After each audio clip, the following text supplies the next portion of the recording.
Hey y'all, this is A.L. Big Madame. I hope that y'all have been having a wonderful day. It is very close to the time that I'm going to be settling down and going to bed. But first, I wanted to do a thoughts video, and this is going to cover a few TV shows that I've seen recently. So, here we go. Y'all, I don't understand why Empire is getting another season when Star got canceled. In my humble opinion, Star is leaps and bounds better than Empire, and it actually left off with a cliffhanger. And I mean, just to be honest, the way Empire ended this season, it could be done forever. Like, it's fine the way it ended. It's like, really? Okay, I don't understand. What we gonna do next season? We gonna wait for Jesse's character to get off of an island and come visit his brother. His brother gonna get better. The baby gonna come if she actually is able to carry full term. We gonna see Lucius try to get back with Cookie, or what? Because he in his feelings right now because he thinks that she actually did go out and cheat with that dude. I mean, it's like, what? Who cares at this point? I mean, I don't know, y'all. I'm just like, really, y'all, y'all doing the least. I don't understand. I'm really trying to understand, but it does not make sense. Star is like really, really good, and it's sad to say, but when I first heard of Star, I didn't know what it was about. And then I started to kind of hear about what it was about, and I still was kind of like, I don't know if I'm gonna watch it or not. And then one day, I said, let me check this out, because I got tired of people that I live for that are like, famous in their own right, even living for this show, and people that I like are on the show. So I'm like, well, let me give it a try. And I mean, I'm kind of glad I waited because I instantly went through like a whole season or maybe two. I don't know how many seasons there have been, but I at least went through one season or whatever and was able to just run through it and binge watch it. So I was so happy because I was like, oh my gosh, this is really, really good. I mean, there are so many people that have been on that show. Oh my gosh. Yeah, there have been a lot of people that have been on Empire as well, but it's just not the same. And a lot of people still have their hangups given the fact that a black director and creator of the show essentially gave the name of the show to someone who is white. It's all surrounding a white actress. And a lot of people are like, well, he had this platform. He could have set it up for some black girl or somebody black to be the focal point. And I mean, I get that, but it is what it is. But I really enjoy that show way more than I enjoy Empire. It got to a point where I would watch it, but I would be all in my phone. I'll be on Facebook. I'll be on whatever, not fully paying attention because it just wasn't grabbing me like it did initially. And even so, I mean, Terrence Howard and Taraji P. Henson, they kind of do the same thing at times. So it's kind of like, okay. I don't know. But yeah, y'all let me know down in the comments what y'all think about that. Do you think that Empire should have been able to do an additional season, go on and do another one and get renewed, and Star be canceled like this? Or do you think that Star should have been the one who got the renewal and not Empire? Because that's what I think. That's not even cool. So yeah, y'all. Let's see. So I don't know how many of y'all watch Grey's Anatomy and or Station 19, but yeah. Well, I know for a fact, I think it is Station 19. They did their, I think it was their finale, their season finale. Oh, Lord, y'all. Don't nobody have time for all these emotions, y'all. It was just a lot. I don't want to ruin for anybody who hasn't seen it, and they might want to watch it, but y'all, it tore my nerves up. It is really too much. It really was. I don't know, as far as Station 19 goes, I don't know how Vic is going to fully recover from this loss, because it was a lot. I understand she has people all around her. Hopefully they will really be there for her, continue to be there for her, and help her get through it. But that was a whole lot. And y'all, I was not expecting this show to take that big of a turn. So yeah. And I have been a fan of Grey's Anatomy since its inception, since it first came out. So I mean, for me, despite the stupidity that went down, where what's his name, Isaiah Washington, whatever his name was, said those terrible things to the actor. What's his name, TJ or TK Knight? Y'all know what I'm talking about. He didn't even want to be a part of the show anymore, and they killed his character off. But I still don't know how I feel about the fact that Chandra sat up there and allowed him to come back and do a scene with Christina Yang and all that, y'all. It was a lot. But yeah, that was a good episode too, as far as what happened Thursday, where they're trying to get down to the bottom of everybody's testimony and having meetings all day. They were trying to see how many people were going to come forward about what Meredith did. And for those of you who don't know and don't care about the show, I can at least tell y'all, I'm not spoiling y'all. So if you haven't seen it and you want to see it, go ahead and fast forward about 15-20 seconds, because I'm about to spoil it. So what happened was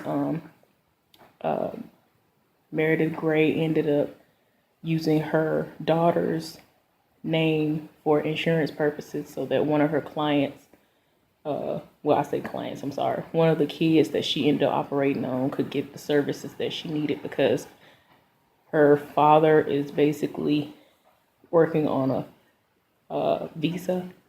He has a work visa, and he had all kinds of stuff going on. The mama is kind of like at the border with one of her other siblings, and she was sick, and he really wants to pay for whatever she needs done, but he doesn't have the money for it. And it's like the financial aid that he filled out for the financial assistance, they're basically saying that on one hand he makes too much, and on one hand he makes too little. And it's like, what? Like, I hate how things like that happen. But yeah, Meredith made a way by doing something illegal, and her boyfriend, who is Dr. DeLuca, is the one who they ended up bringing in last before that episode actually went off. I'm not sure if it's the season finale or what, y'all, but a lot is going on. That was a good episode. It was a pretty good episode, considering it was just a lot of random stuff going on. But yeah. So tonight I saw The Real Housewives of Atlanta. Porsha's having a baby. I think this might be the last episode. I hope so. It will make sense if it was. And basically what happened was Porsha, her fiance, his mama, and her mama, they had different moments happening throughout the show, and the mothers got into it, and essentially they had to come to terms with everything and kind of mend fences, because the baby is literally on the way. She's getting the C-section done in no time, from the time that it was going to be aired or whatever. She's already had the baby before this even aired. But anyway, but yeah, y'all, brought up the prenup stuff. Porsha's mama wanted to know why she brought it up, because she felt like that was not her place to do, and that she doesn't want them to be the reason why they don't make it and all that, and that they need to be there for the child, which they do. Dr.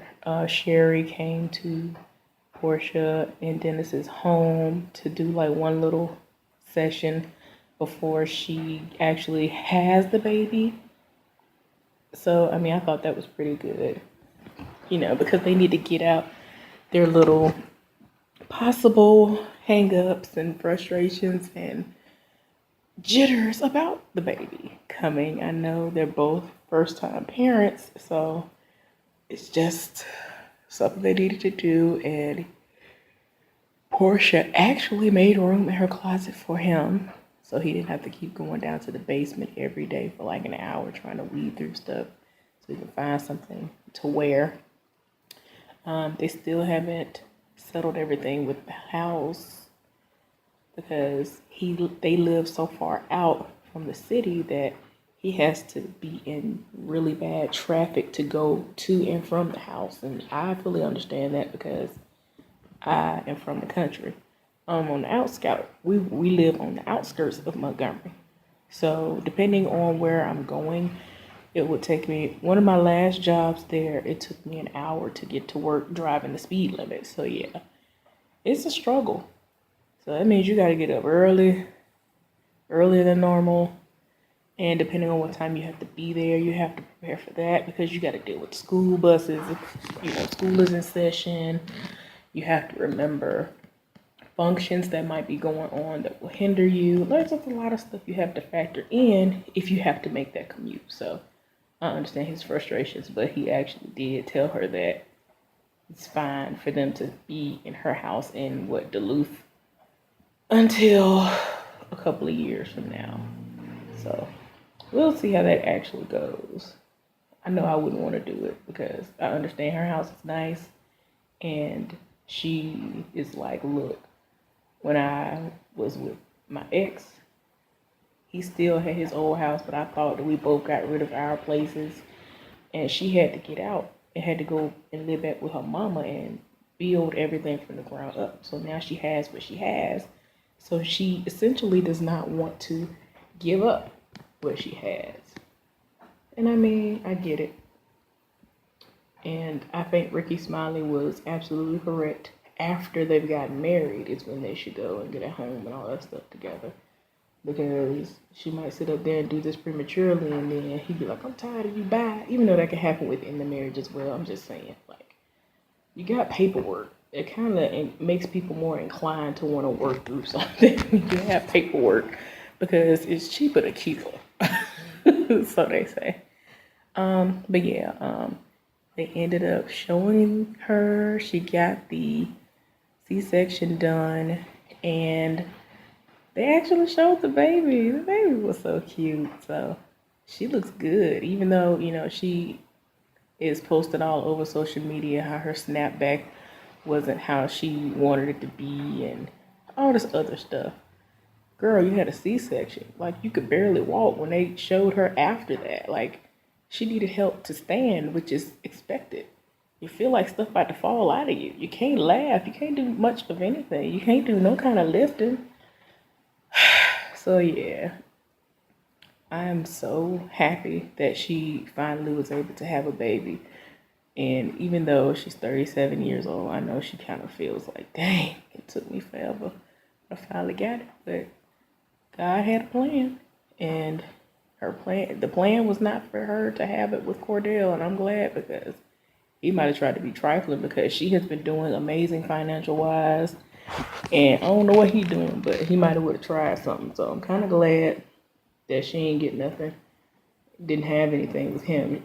I mean, it's terrible she had miscarriages. I'm just glad she never had kids with him. Dennis seems like a good dude. I just hope that all the stuff that we keep hearing about him isn't true, and people are just trying to be facetious because they don't want her to be happy. That's what I'm thinking is going on. But we'll see as life progresses. Then the last thing I want to discuss is the Real Housewives of Potomac. So this episode covered Candace getting married to Chris. The wedding was beautiful. I just don't understand why Juan and Robin couldn't get there on time. I mean, Robin had enough time to answer her phone and talk to Giselle about why her man, or lack thereof, wasn't going to accompany her. And it's just like, Lord, I really, in all honesty, I feel as though the kids were already gone and not at the house, so they weren't going to be a distraction and hindrance in them leaving the house early. I think they live a little far out, maybe, but at the same time, you plan for stuff like that. Like I just discussed, you have to plan in advance if you don't live near where you know you have to be. So I just I don't understand when people like that are just late for no reason. Like they missed the entire wedding. Yes, Karen and Ray, along with Giselle and the guy who ended up accompanying her, were late, kinda, but she hadn't even, the vows and all that stuff hadn't even happened yet. She was about to walk down the aisle. So, yeah, they had them wait. And then they were going to be escorted to seats once she walked down the aisle. So they got there. They didn't miss the ceremony. I just don't understand what Robin and them have to miss the ceremony for. And then it's like, oh, on the outside looking in, most people are looking at them like, okay, y'all like trying to act like y'all ain't got it like that, or y'all don't have it like that. So did y'all just roll up for the food or what? Like, and free drinks? Because y'all know she was going to really deck it out with the drinks. I mean, that is what a lot of people would speculate because of their history with their financial decisions. They say they're in a better place with that, but for me, I just don't understand the purpose and why they were late. There was really no reason. I don't feel like there was a reason, unless they had a fender bender on the way, which I can tell by their demeanor there wasn't. I don't get why they were late. That's just stupid to me. Monique is gorgeous, pregnant. I like how her husband, Chris, is so happy when she's pregnant. He loves to see her pregnant. She said this is the last one, but we'll see. I don't know. He seems to be able to talk her and stuff like that. A lot of people need to mend fences. Ashley is getting drunk. And the way she was talking before, you would have thought that she has been without alcohol for at least a few months. Come to find out, she hadn't been drinking alcohol for 2 weeks. And I was just like, okay. Like, I really was like, girl, you really over here acting like you have really, like, for real detoxed. And y'all know she used to be able to get down when it came to drinking. So I'm just like, I don't understand why she was just making it seem like, for the fertility process, I stopped drinking. And I was like, okay, girl, yes, do that. That really will help you because you drink a whole lot. You drink like a fish. But yeah, it was just 2 weeks. And I'm like, okay.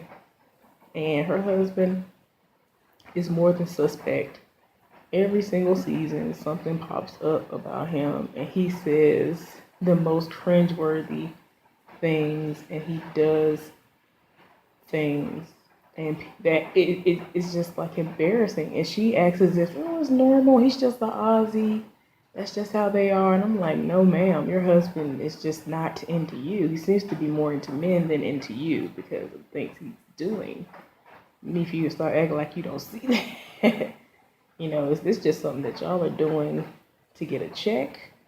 And it's just you, and you're fully aware of it, or what? Because there were already people out there who were speculating that she was only with him for the money anyway, and that she saw nothing in him. I don't know about all that. I just don't. But I just can't. Their pairing is just, I don't know. Let's see. Who else? Y'all, Sherman didn't go. He called her a couple hours before the wedding and said he wasn't going because he didn't want to be around those people, Monique and other people who had been, speaking on their relationship. And I'm just like, but you committed to Giselle and you're making it seem like you want to be back with her, and you committed to going to these therapy sessions. And she said as soon as she hung up the phone with him, in her mind, she was all the way done with him anyway, and there was no more chances. And Juan was at the wedding trying to convince her to give him a chance, and maybe he wasn't in the space that she thought he was in, and you need to hear him out. Did you ask him why? And I'm just like, if you said you were going to do the work, you can't just say, oh, well, maybe she should have figured out what was going on with him. No, he promised her that he was going to try, and essentially he didn't. So it's like, if she's really going to be done, I'm going to be here for it, but I don't think she's done. That's about the gist of all what happened, y'all. So anyway, I hope y'all are having a good night. Y'all, I'm about to sleep good. It's raining over here. I'm here for it. But anyway, y'all have a good one.